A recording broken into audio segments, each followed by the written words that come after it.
Jadi akhirnya ketika saya menyampaikan kajian tentang zina adalah hutang, ada salah satu jamaah tiba-tiba menemui saya dalam perjalanan saya ke mobil. Lalu beliau mengatakan, saya minta waktu 5-10 menit Ustadz gitu. Ya, tapi saya sudah deg-degan. Jangan-jangan beliau curhat tentang tema yang tadi kita bahas.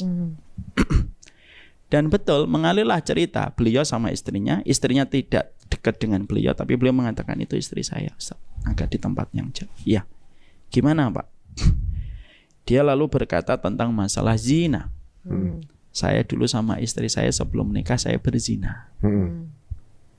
Terus istri saya hamil sebelum pernikahan, tapi akhirnya saya menikah dengan beliau. Dan qadarullah anak pertama kami perempuan. Dari hasil perzinahan itu perempuan. Hari ini kelas 3 SMP. Kelas 3 SMP itu kelas 9 hari ini. Tadi Ustadz mengatakan kalau seorang anak terbentuk embrionya sebelum pernikahan, berarti anak itu anak yang tidak dinisbatkan kepada bapaknya, tapi dinisbatkan kepada tempat tidur yang terjadinya perzinahan itu. Betul Ustadz? Iya.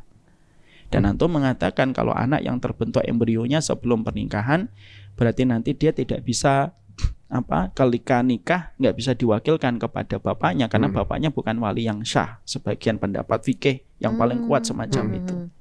Saya mengatakan betul Pak gitu. Terus beliau berkata, anak saya perempuan Ustadz, dan nanti kalau dia menikah saya tidak bisa menikahkan.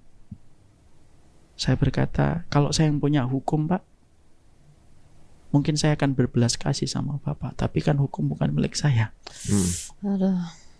Dan nanti yang menikahkan bukan Bapak, tapi wali hakim.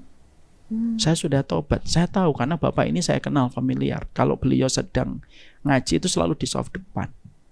Tapi tobatnya Bapak insya Allah diterima sama Allah, tetapi status anak tetap sama Pak.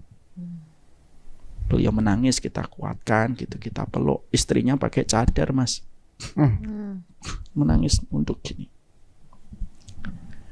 Gitu, di sela-sela isak tangisnya beliau lalu berkata kepada kami saat itu, kalau saya tahu seberat ini urusan zina di sisi Allah dan konsekuensi hukumnya, saya mungkin akan memikirkan 1000 kali sebelum berzina.